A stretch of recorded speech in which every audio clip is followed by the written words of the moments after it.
বিদেশ থেকে ভিক্ষা করে আমাকে আনতে হয়, আর এই চোরের দল আমার দুঃখী মানুষের সর্বনাশ করে বা লুটতরাজ করে খায়।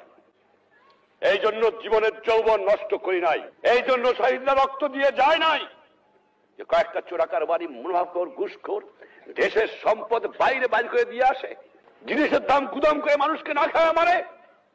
উৎখাত করতে হবে বাংলার বুকের থেকে এদের।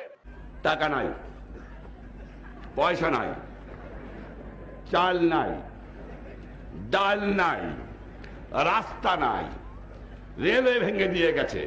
আপনারা ভালো করে কাজ করেন, ঘুষ খাওয়াটা বন্ধ করেন, দুর্নীতি বন্ধ করেন। দেশে অন্ধ অন্ধ দুর্নীতি ভরে গেছে। আমি আশ্চর্য হয়ে যাই, যাও ভিক্ষা করে আনি, তাও চাটার গোষ্ঠী চাইতে খেয়ে ফেলায় দেয়, আমার গরিব পায় না। এত চোরের চোর, চোর কোথেকে যে পয়দা হয়েছে আমি জানি না। পাকিস্তানের সব নিয়ে গেছে, কিন্তু এই চোর টুক ফিরে গেছে আমার কাছে। এই চোর নিয়ে গেলে আমি বাঁচতাম, কিছু দালাল গেছে, কিন্তু চোর গেলে বাঁচা যাবে।